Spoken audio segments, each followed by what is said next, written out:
Wake up. Wake up. All right. It's Texans week. Mac Jones continues as the starter, most likely. Is Brock Purdy ever coming back? We have an insider breaking story. Says the 49ers are very active on the edge market. We got a lot to get to. I'm here in Santa Clara. Damon's in his studio. Wake up.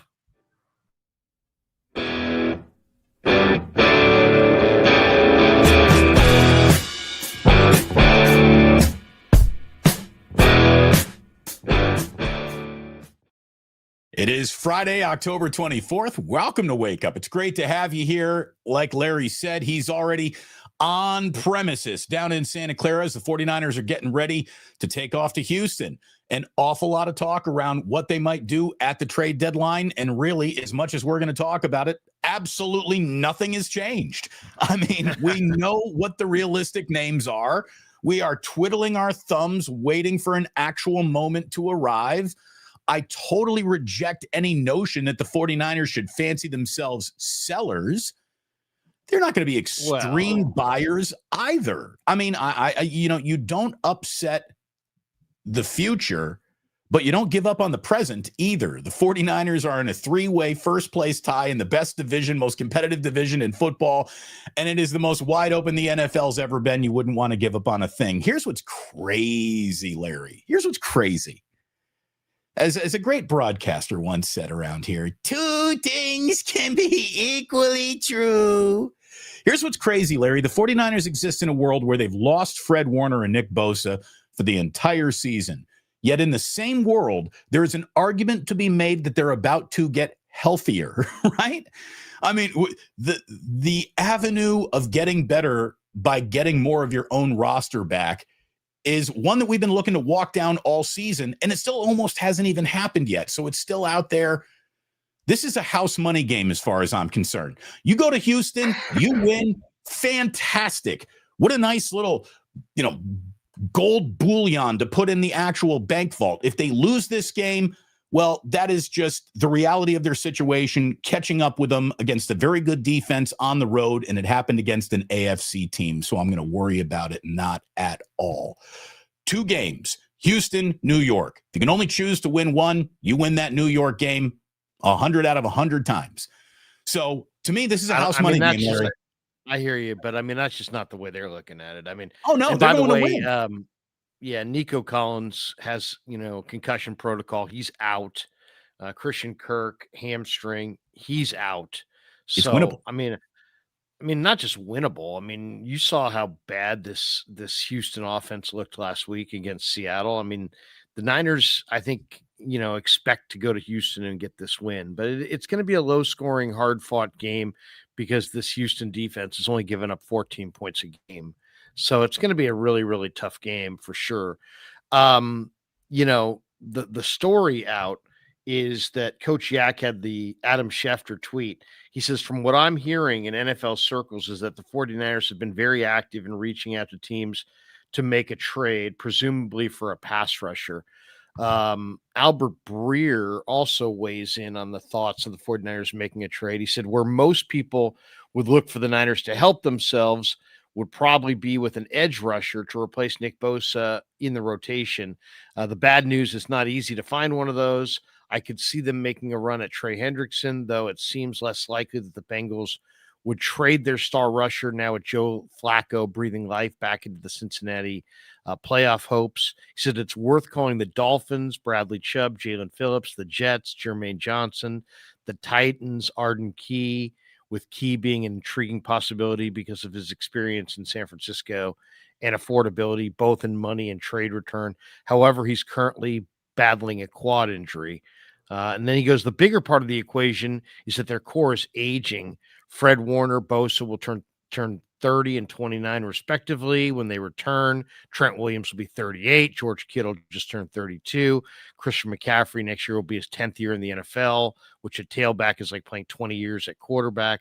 So I think San Francisco has to be honest with itself, and that'll mean asking hard questions such as whether the team without Bosa and Warner is capable of competing for a championship as presently constituted, because if it isn't, it may not be worth flipping those future assets that could inject youth into the roster. So, I All mean, right. So yeah, I would like to that's some congratulate good Albert stuff there Breer from on. Breer.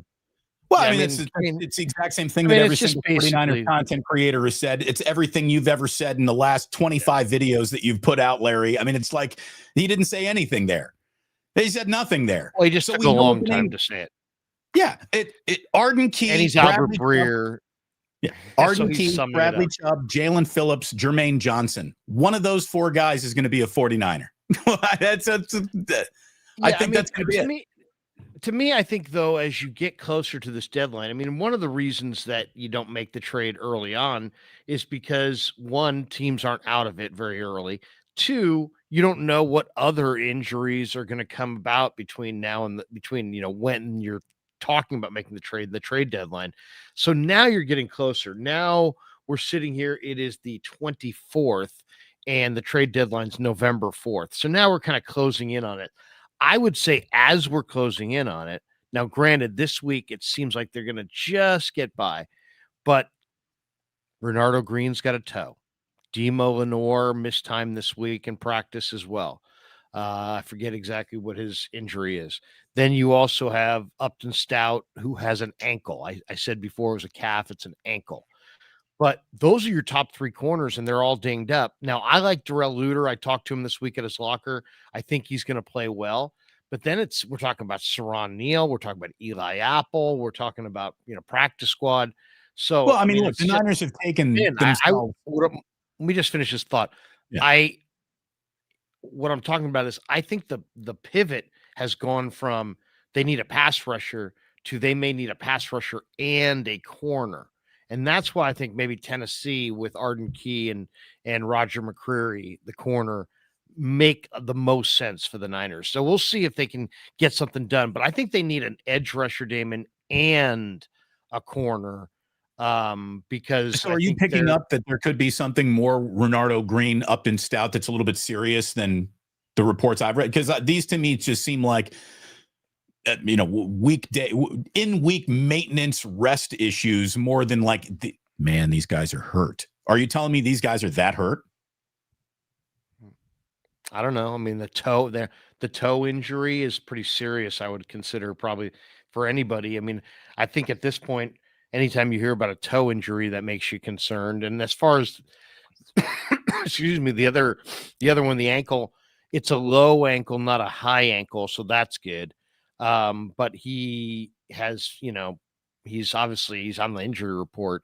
So I mean, it's just a concern because when you run out of corners, you're really in a passing league. You're really in a bind. I mean, you think you can't find good offensive linemen on the street. You're not going to find a good corner on the street either. So if they're going to fill that need, it probably is going to have to come via trade.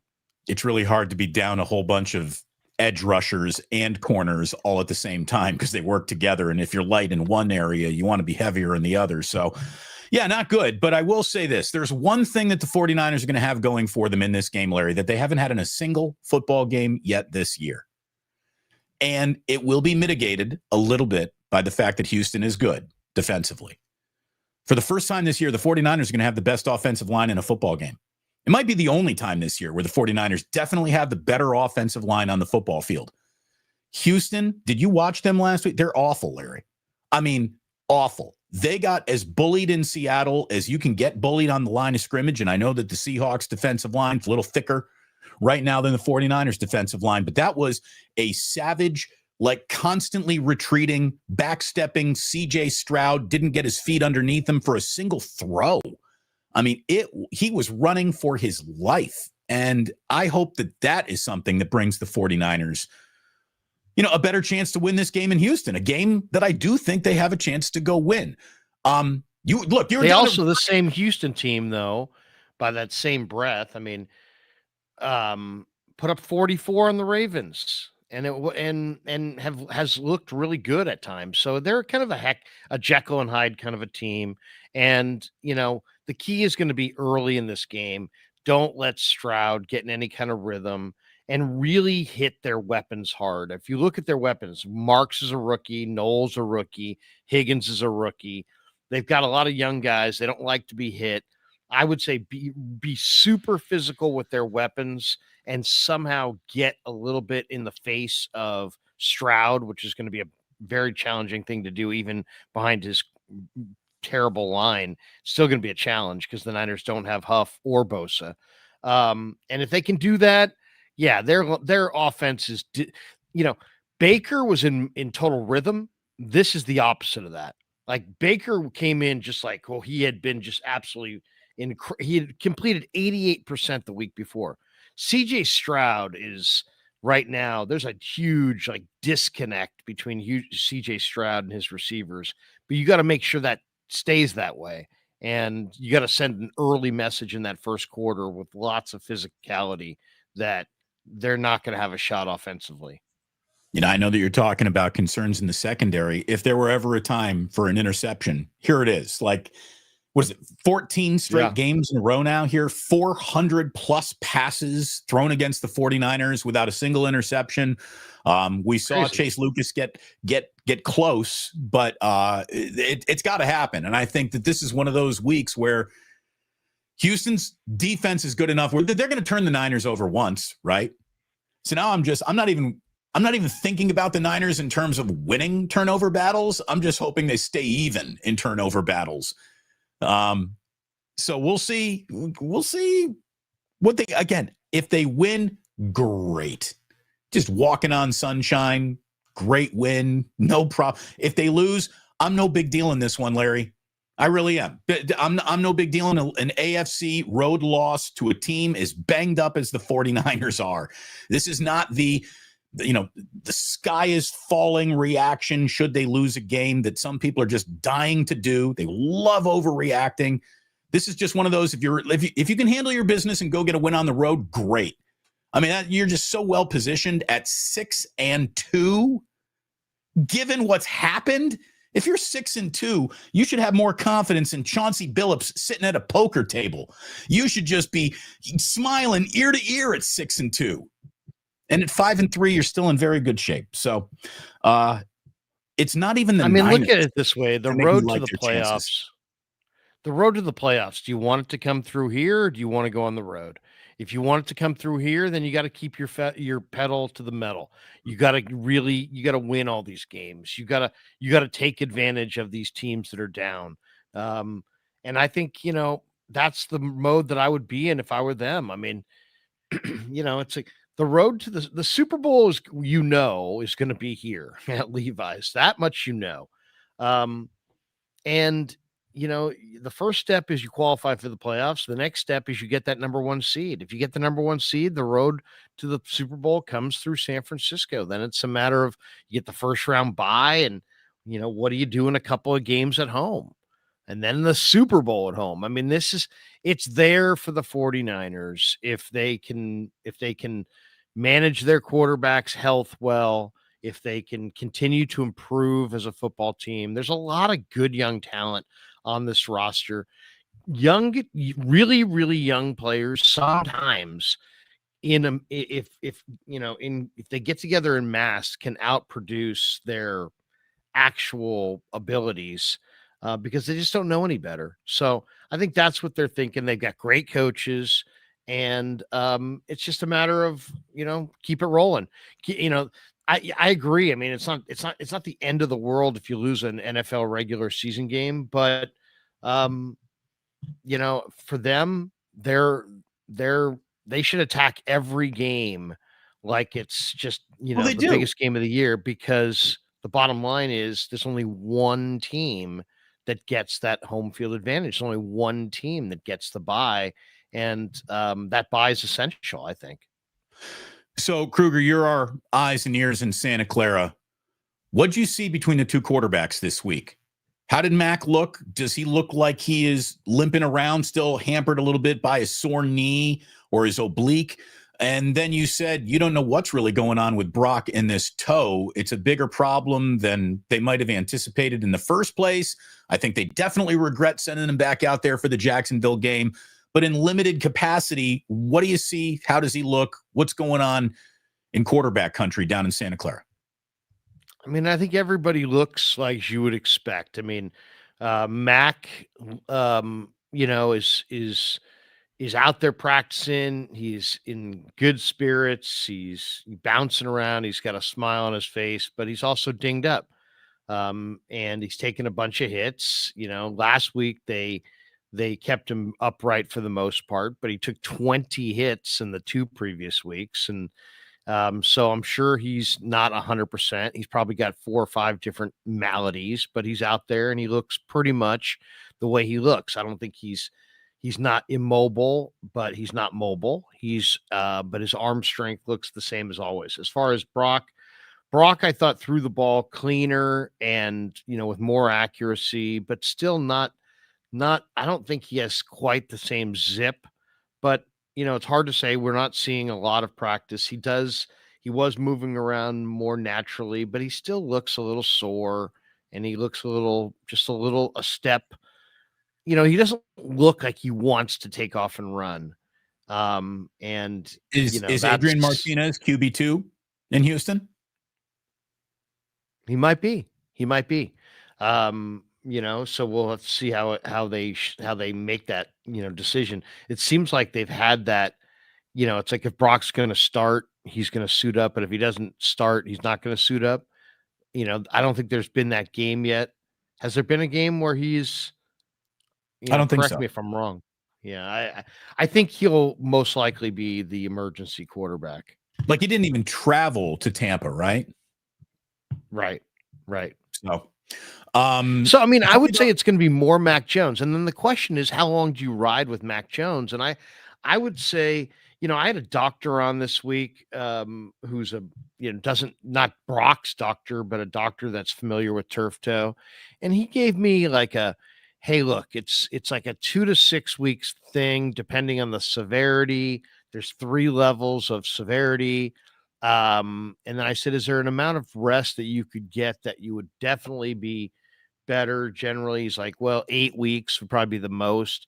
He really hasn't given himself any time at all. He took off 2 weeks and then he had a 1 week. I don't think he practiced, but I mean, he's out there at practice. So it's like, should he be out there at practice? I mean, I'll defer to the Niners and their doctors, but it does make you wonder.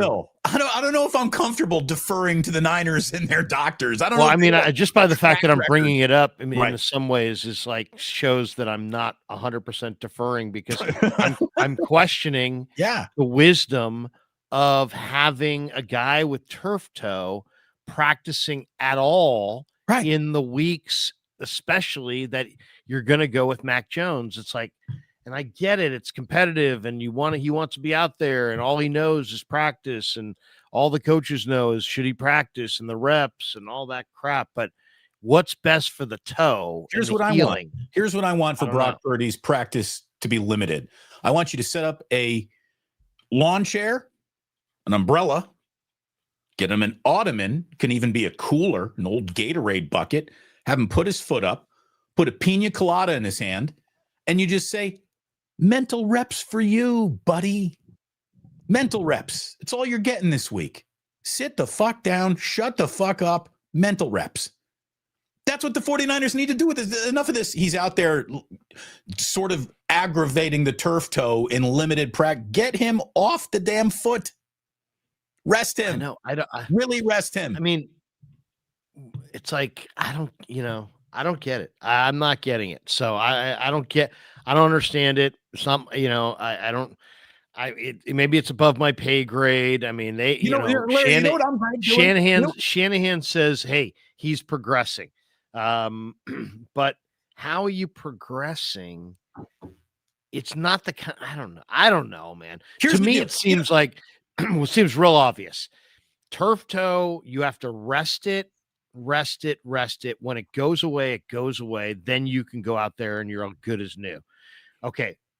But if you don't rest it, you're just further agitating it. And I think it's it's like the practice is not making him better. It's probably it can't be making it better. It has to be making it worse. I'd be surprised. The report was, Damon, that Diana Rossini was that last Sunday before the Falcon game that he had some kind of workout and that he was going to try to ramp up towards playing this week against Houston, that he had the workout and that he had pain.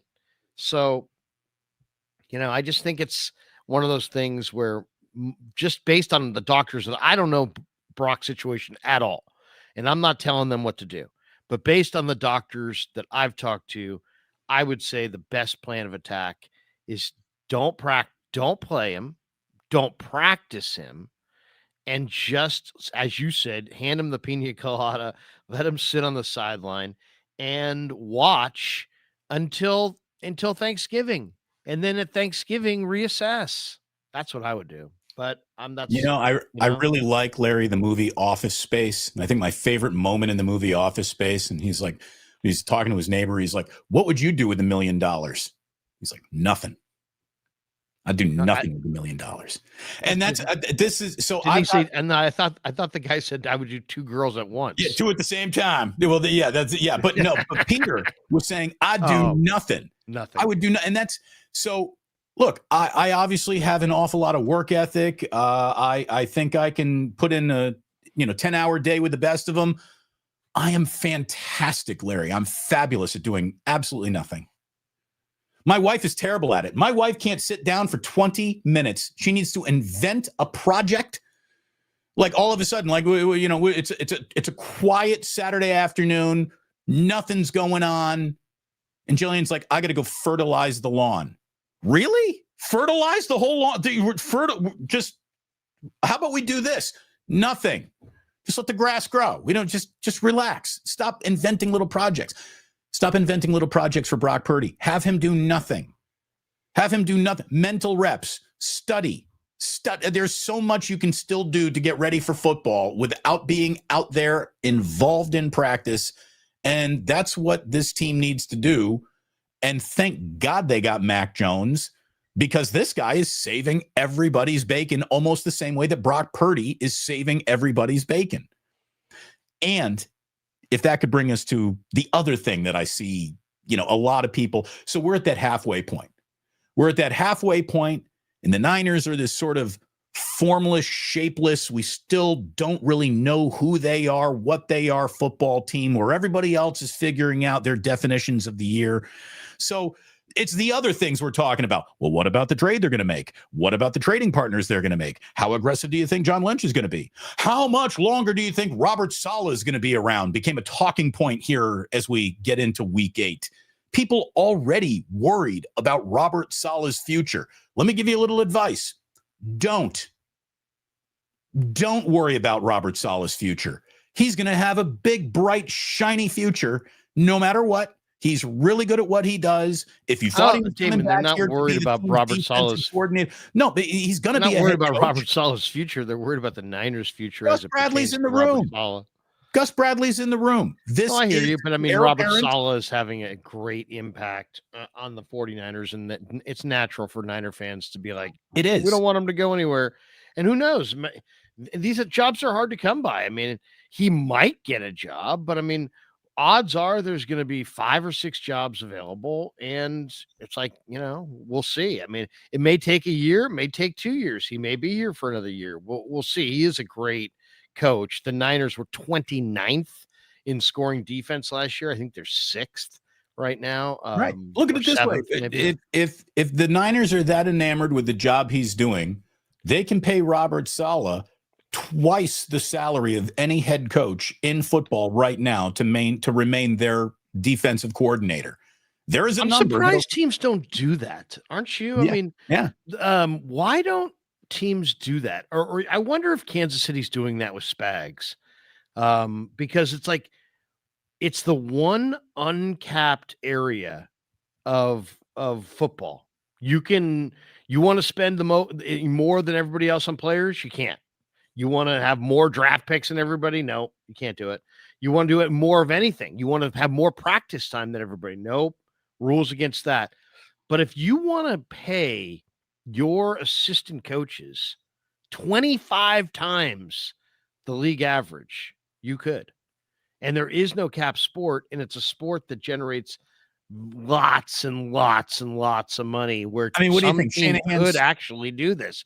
There's enough general fund revenue, Damon, for any team to say, you know what? The going rate for a top defense coordinator is $5 million or $3 million. We're going to pay 5. Yeah. $5 million. We're going to pay 8. We're going to pay 10. What difference does it make? It's funny money. It's not your money. It's like revenue created by this monster known as the NFL. So that's the one thing about the NFL, Damon, I'm a little surprised at, that to some degree, even though there's a lot of smart people involved, to some degree, it's groupthink. Everybody does kind of the same stuff, both on the field with the X's and O's and in the front office, and how teams interact within the framework of the rules. There's nobody that goes off rogue like that and says, you know what? We're going to pay we're going to double Spagnuolo's salary, and we're going to offer him our defensive coordinator's position. There's no team. Wouldn't that be interesting if there was like a George Steinbrenner of NFL who just said, I'm paying my coaching staff 3 times what everybody else is because I damn well feel like it, and because I think coaching means a lot. I mean, I don't know. I mean, to that at least if nothing else, it would add interest. With all due respect to Tony Vitello, I don't know how much a manager even does. With all respect to Steve Kerr, but for a handful of plays that you get to draw up out of timeouts, I don't know how much in-game coaching really affects an NBA season. You can obviously replace any NHL manager with a randomly selected fan, and it does not matter. Hockey managers are just the most replaceable group of coaches in the world, and that's not my opinion. That's what the NHL tells me every year. Football coaching matters more than any other sport times 10. So, yeah. Robert Saleh. So what do you think? Kyle Shanahan's pulling $15 million a year? 50? Does you think Kyle's making 15 a year? I do. 15, 18, somewhere there. I don't know. I'm not sure what he's pulling, but it's a sizable amount, and I'm sure he's among the leaders. Well, I can tell you, if you wanted to pay somebody, Indiana's paying Kurt Cignetti 11.2, so Kyle better be around 15.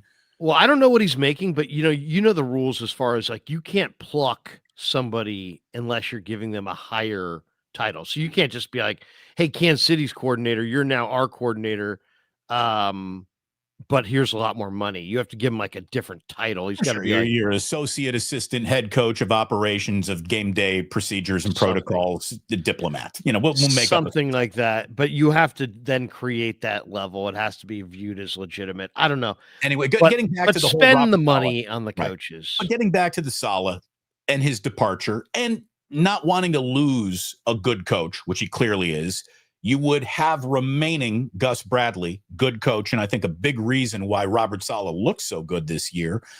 But there's also a very good element to Kyle's reputation of being somebody who rehabs and rehabilitates images, coaches, quarterbacks, and reputations in this league. That is something that is very valuable to this franchise. Players and coaches both know I can go there, work with Kyle for a little bit, and change the perception of who I am in this league. Shanahan's reputation as a man who rebuilds reputations is a great feature that this franchise has. So when it comes to picking the next coach, not that we're there yet. Again, I'm tired of worrying about next year in this year. But when it comes to picking the next coach, you're going to swing and a miss and Nick Sorensen at every now and then. More often, I think Kyle's going to get it right. I think this team gets it right. Gets what right? Coaching? Yeah.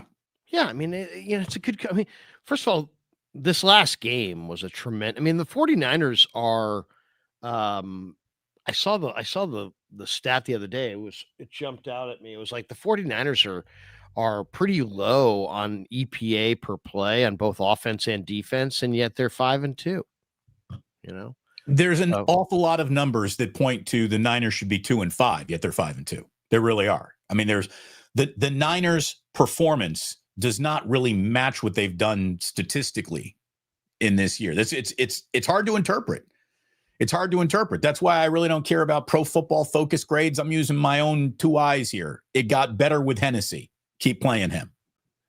Well, it didn't, though. I mean, that's the thing. The numbers showed that when Brendel went out, they went from 7.2 a carry to 3.6 a carry. So, I don't know. I would like to see Hennessy as well. I agree with you. I think why? Because it's a young man's game. I'll go beyond that, Damon. I kind of think that you got to have some big people at the point of attack to compete with the other teams in football that have big people at the point of attack. Who do you want to beat? You want to beat Denver. They've got DJ Jones. You want to beat Philly. They've got the gigantic Jalen Carter. You want to beat Tampa. They've got Vita Vea. You can't have 285 Brendel, 33 years old, underpowered, getting tossed. At least this guy's 27, and instead of being 285, 295 pounds, he's 315 pounds. But the guy that I saw that was, that they say is on the trade market is they say the Raiders are tired of Jackson Powers Johnson, and he's a 325, 330 pound center who, / guard who, if they really do want to move him, that's a guy that I think I would call on at the deadline. Serious at the deadline, you don't have to. He's got some serious concussion problems, and apparently is no student of the game, from what I have heard. I'm guessing you could guess who my Raider insider might be, but we'll see. I mean, the Raiders have said goodbye to a lot of good players. There's a lot of talk that Tyree Wilson is, their former top 10 draft choice out of Texas Tech. That they may part ways with him. And guess where Chris Kasarik is from? He went to Texas Tech. So the idea that he would take on a Tyree Wilson at the trade deadline and try to, get something out of Wilson where the Raiders have failed to, I could see something like that as well. So there's a lot of different kinds of trades out there. Mark Davis would rather make a bad trade with another team than a good trade with the 49ers. Yeah, well, that's true. But I don't think, he would. I think he'll make a trade with the Niners. He's just not going to give you like their face of their franchise. I don't, because the Niners and Raiders have made trades before, but it's just that they don't want to give the idea that you're going to get Max Crosby. I don't think that's. Here's the thing: the Raiders should trade Max Crosby. God, I don't know. I kind of disagree. I personally think that you have to have some marquee players to drive people unless you want your team to become just an out of town team. No. Larry, they're not going anywhere, whether they have Max Crosby or not. Exactly. Well, so here's the thing though. But you need the Raiders owe it to them. The Raiders owe it to themselves to really tear it all down. I mean, I was talking to Brick about this, and I'm just saying it's time to fire Pete Carroll already. 7 weeks in to a rebuild, you need another rebuild. Pete Carroll was hired to instantly change. He's never going to be the long-term guy. No, well, that's the thing. So if he's not creating short-term gains and he has no future at all, you're better off saying goodbye to the wrong investment today than waiting tomorrow to say goodbye to that investment. Cutting ties on a bad investment the day you identify it as a bad investment is a better day to cut ties than tomorrow. And I know that that's an unfair, nasty thing to do to a football team and Pete, but really, if they let him go out this entire year and come back next year, you're just waiting to the end of next year to fire him. We are already waiting for the eventual termination of Pete Carroll and Geno Smith. They already need to do the full Antonio Pierce goodbye rebuild once again. Antonio Pierce was a better hire than Pete Carroll. In retrospect, we now know that. That's bad. Every time I thought Pete was going to turn things around, at least make him competitive, if not a winner. They're lost. They've been. I mean, what you really thought Pete Carroll in his 70s was going to walk into the Raiders and the dysfunctional party that is that franchise with their inherited franchise son owner with Tom Brady looking to show what he knows come on. I thought there was a 2% chance of Pete Carroll having success there this year. I did not fall for the banana in the tailpipe. I will say this. They just need every time you tear it down in the NFL, to the studs, it takes time to build it up. So the fact of the matter is, what is Kansas City's got the same head coach, the same offensive coordinator, the same defensive coordinator, the same special teams coordinator, the same quarterback, and you're in the division with them, and you think you're going to beat them by hiring some Band-Aid approach with some mediocre quarterback, some old has-been coach. I mean, it's like, come on.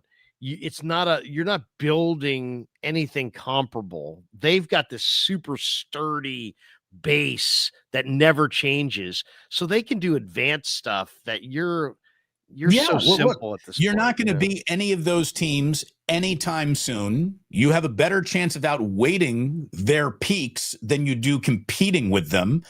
Don't forget the Denver Broncos, by the way, is that other team that you're competing against that's arrows pointed in the right direction. The Raiders should admit who they are, where they are, and say, we are in a full 3-year-long rebuild. Every single one of our tickets is being purchased by an out-of-town fan anyway. There are no real Raider fans in the city of Las Vegas. Yeah, there's a few guys who come here and wear black shirts and show up, but they're dwarfed by the out-of-town crowd every single game. Every ticket sold. We're making money hand over fist. It's a tourist trap. You don't have to worry about serving a good meal at a tourist trap. People are going to come in, see it once, and probably never come back. Yeah. So again, they're the Raiders right now. They're so deep and mired with their problems. Not admitting what their real problems are is always at the core of their center. Not going for that full rebuild is a part of their problem. It's interesting. I just saw this. To me is interesting. As we get close to the trade deadline, there's the same old. Trey Hendrickson, or the Bengals going to trade Trey Hendrickson. But then this is a very volatile business, and teams do pivot. And sometimes, guys that you would never think become available at the NFL trade deadline. I bring that up because, and I don't know if this is legit or not, but this would be very intriguing. According to 49er News 24/7, there's a real chance all-pro defensive tackle Quinnen Williams gets traded before the deadline, per Connor Hughes. Now, I believe Connor Hughes is legit. The Jets are weighing being sellers, and NFL teams are calling. Robert Saleh has a real relationship with this kid. And if you watched Hard Knocks, I mean, they really, hit it off. How about this? He and Robert Saleh could not like each other. I wouldn't even care. I'll give you a second rounder for Quinnen Williams. I mean, if Quinnen Williams is out there, I know the 49ers need edge and this and that. Find an edge on somebody's practice squad and trade your assets that you have to trade for Quinnen Williams, because he is the kind of monster up front that the Niners really want to have. Well, Alfred Collins was drafted to be him. Well, I don't know. Alfred Collins is more of a run stuffer. Right. But no, I hear you. I mean, this guy was, I don't think that's fair, Damon. You know why? Because Alfred Collins is, a second round pick, and this guy was the second pick or whatever, right. Third pick. This guy's a blue chipper. But yeah, I know what you're saying. They play basically, and your guy, CJ West, who was one of my favorites, he also was drafted. But you know what? You play these guys in a rotation. You need more than just the 4 guys on your front 4. You need 10 guys, and you need a few of them to be awesome. And this guy's awesome. Well, I do that. If CJ West had done more early in his rookie season, we wouldn't even be talking about this being a trade that could be out there, because you would have said, well, we're all set at D tackle, so we don't need to do that. But you're right. But I mean, that was probably a pretty tall ask to ask a 4th round defensive tackle. I mean, let's just say this. I'll just say this. Name me another day 3 defensive tackle that's taken over his team and coming in and just dominate. It's hard to do. It's just hard. You're the reason why. I like CJ West a lot. And you know what? They do too. And he's going to be a really good player. And Collins is going to be a really good player. I'm just saying, like, the Niners' whole mindset, DNA, or whatever you want to say as a franchise, is to be dominant up front. And Quinnen Williams would be great. There's no doubt about that. Week 8, Larry, it's, our historical natural halfway point in an NFL season, week 8. Who you are we should be seeing who you really are as a football team about now. Yep. And I do think that this is a week where, the cream really does start to separate the men from the boys and all that stuff. Chargers already whip the Vikings. Can I ask a question or two? Why isn't Sam Darnold still the quarterback of the Minnesota Vikings? Why isn't Kirk Cousins still the quarterback of the Minnesota Vikings? At what point does Kevin O'Connell get asked these questions because he gave away what looked like a Super Bowl window in the name of, let's see what J.J. McCarthy's got? And now they're on Carson Wentz, and Carson Wentz doesn't have anything but aspirin to take this morning. He got hammered. Yeah. Oh, Carson Wentz had a bad night for his career last night. Mm-hmm. Bad night. If you thought this year might be his reclamation project, he gave it away with that sideline demeanor and all the pouting and the crying into the towel. Like, dude, you cannot do that when you're the team starting quarterback. You cannot be the guy losing your cool on the sideline. Yeah. I mean, it's a quarterback league, and you're right. I mean, they went for J.J. McCarthy, and I never really liked J.J. McCarthy. I mean, I at Michigan, I just never thought he was the guy. Blake Corum was the reason why that team was good. I mean, they had 13 NFL draft picks or whatever that year, 20 or something. It was like some ridiculous amount. They had a ton of talent. I mean, there's no question about it. But yeah, I mean, J.J. McCarthy. I mean, it's like anything else. It's like, why do you feel good about the 49ers if you're a Niner fan right now? I would say I feel really good about the 49ers because of a couple things. Their coaching staff and their quarterbacks. They have 2 quarterbacks that can process and throw with accuracy and run their offense and win with. So, yeah, I mean, that's the other thing about this. This is why the Niners, and I don't know what Brock's decision-making in this is, but, he's the one who's telling them, I feel good, I feel this, I feel that, or whatever. They decided not to put him on IR. Okay. I don't know whose decision that was, but, now I get the feeling that, it's like, just ride with Jones until Purdy is really, really healthy. You know what I mean? And I think since you are 5-2, and if you look at the stretch, they got a bunch of games with 2-5 football teams coming up on the horizon here. Every game can be tough in the NFL, but if you get this fat record, that affords you the luxury of giving Brock lots and lots of time. Damon, I kind of think that if the Niners show patience here, they could have Mac Jones build up a great record, and a healthy Brock Purdy takes over in December, plays amazing football like we saw in training camp, and they win the Super Bowl at Levi's in a really tough, hard-fought playoff run in Super Bowl. Or I could see a scenario where Brock Purdy comes back next week and gets hurt again, and then Jones gets back out there, and then for whatever reason he gets hurt again, and they finish with Adrian Martinez and they don't make the playoffs. I mean, it's like I think that level of the spectrum is still all there. It is undefined. And how they handle this is going to chart their path. So I would do the smart thing. You have a great record and you have a quarterback winning games. Let Brock heal. Let's see how long you can surf the Mac Jones wave. Maybe you can surf it all the way into the shore, and maybe Mac Jones can win you Super Bowl 60. Who knows? But Brock Purdy with turf toe and unhealthy won't do it. So what I would rest him. And what I do know too is that we have yet to even see the 49ers. We haven't even seen them yet. We saw them last week, I thought, because they ran the ball.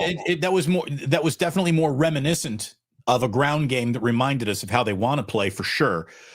And there's an argument that without Fred Warner and Nick Bosa, you will not see the actual 49ers this year. And I hear you. I really do. That's how impactful they are. But have you been watching this league? This league is not decided. Not even close. Not even close. Giants and Eagles this week is kind of interesting because the Eagles are, one of those teams you're competing with, and the Giants are the team that you're playing next week. So let's see how Jackson Dart does against Philadelphia. We'll see if Philadelphia doesn't beat up the New York Giants a little bit. Packers Steelers, an interesting Sunday night game. Commanders and Chiefs on Monday Night Football. Kansas City feels like it's about to be 5-3 and right back in the mix. And a sneaky, really interesting game this week. Bills at Panthers. Again, another one of those looked like to be a pushover opponent.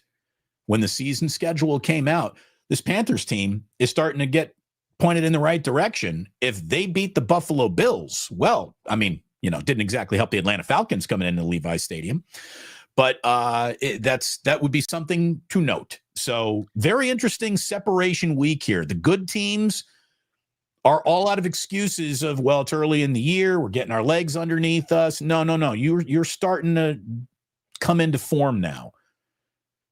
Is Ricky Pearsall playing? Let me just. He's not. No, he's not playing. Hey, we're brought to you by Pig and a Pickle, the best barbecue in all of Northern California. Even though we're this far into it, but we left. I don't know why we didn't mention our sponsors off the start. But we're brought to you by Pig and a Pickle. Check them out. They're in Emeryville. They're in Corte Madera. They're open 7 days a week. Also, 49er football season is presented all season long by Sleeper, the fastest growing fantasy platform in the world. It's a one-stop shop. You get blazing fast news, real-time stats, group chats, season-long leagues, and, of course, Sleeper picks. For daily fantasy, use promo code Larry. Sleeper will match your first deposit up to $100. Links in the description. Terms and conditions do apply. So thanks to Sleeper for being a proud sponsor of the Krug Show. And we should also thank our good friends at Habbas Law, because Habbas Law is a major sponsor of the Krug Show. Well, I tell you what, Larry, while you look to put that frame up when we get to our supers, let me thank Ike of Ike Sandwiches, who's a huge supporter here over on Damon Bruce Plus. We thank the Dubliner and West Portal as always. And yeah, gotta love sleep. Yesterday's show was interesting, talking about, NBA point shaving, and letting you know that this show is also brought to you by Sleeper. So a very, very, very interesting day for the sports gambling world yesterday, indeed. But yes, thanks to our sponsors. Yeah, that's that whole story. We could do a whole conversation on that. Also, today's show is sponsored by Habbas Law, Omar Habbas and Tarek Habbas. They're awesome.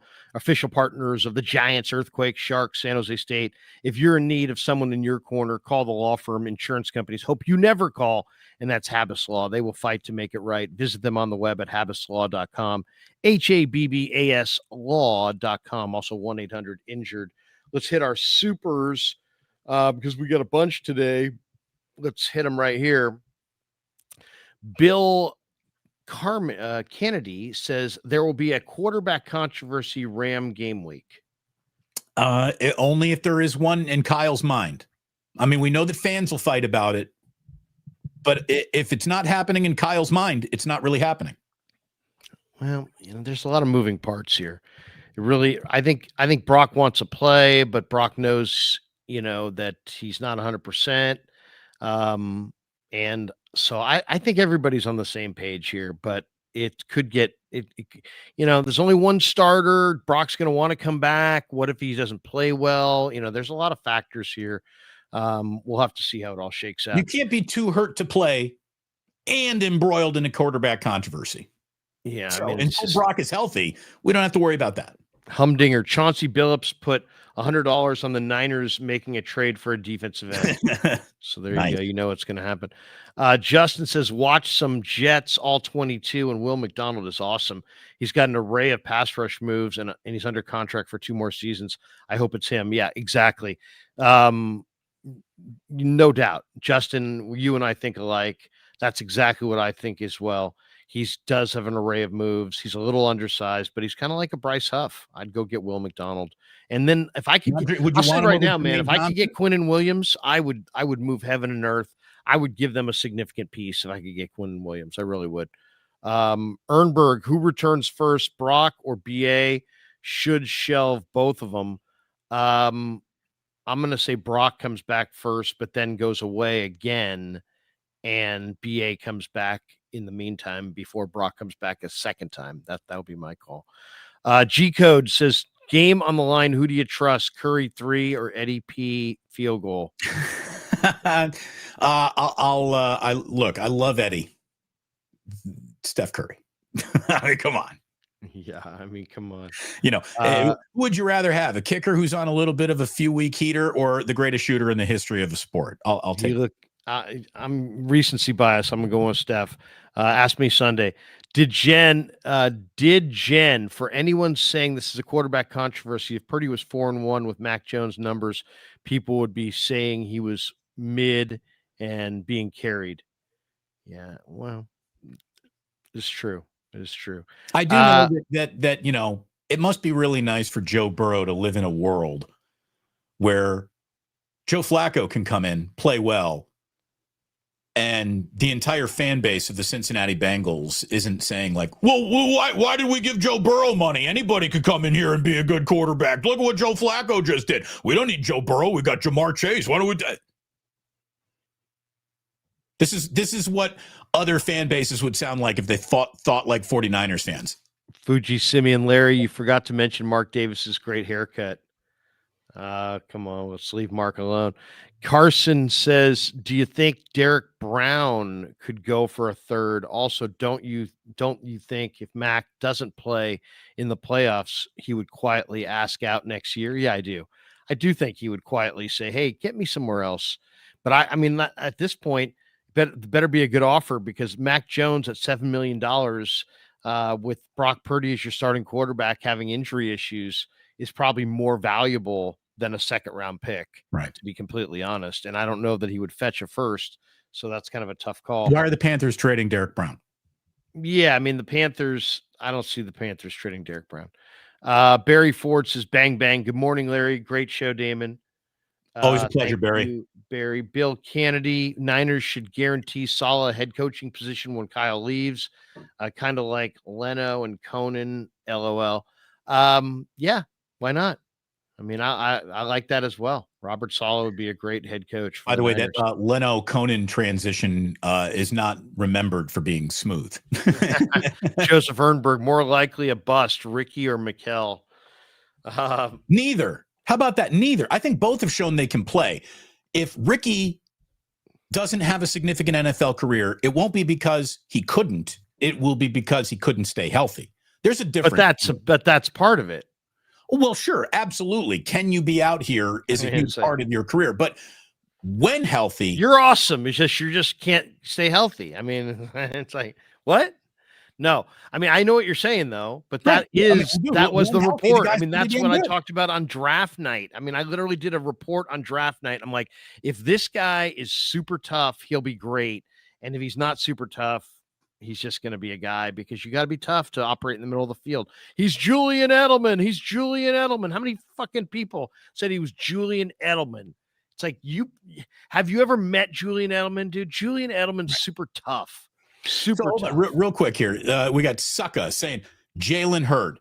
Jalen Hurd had a preseason first down that people are still romantic about. Jalen Hurd had a preseason game against the Cowboys, against dudes who are never going to play. So it does not matter. Ricky Pearsall is already 35 times the player Jalen Hurd could ever be. Are you seriously? Ernberg, more like, okay, we got that. We just did that. We got this one. Fuji, Terry and Billups and others need a good lawyer. Maybe a very good lawyer. Here's the thing. Not only do they need a lawyer, they might need 24/7 around the clock security detail the rest of their lives. They're rolling on the mob, Larry.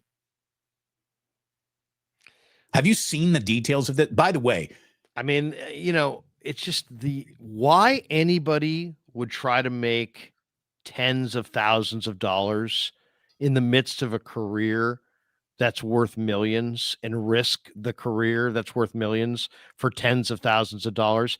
You're a damn fool, and you deserve everything you get. I think there's two things in play. Number one, we don't know the details of how deep either Rozier or Billups is to the mob.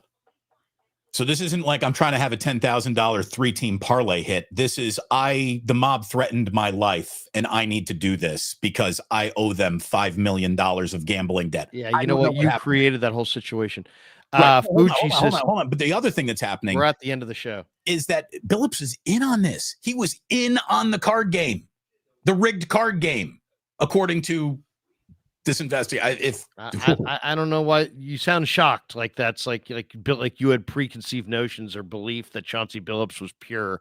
I don't have those beliefs, so this is not shocking to me. Fuji says, hate to bring it up, but will more people get caught in the NBA mafia poker gambling scandal FBI sting? Safe to say Billups is not coaching again. Oh, coaching again? Yeah.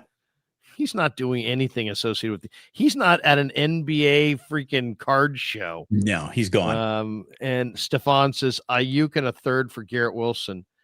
I absolutely would do that. The Jets and maybe have him throw in Jermaine Johnson. Throw in Sauce Gardner.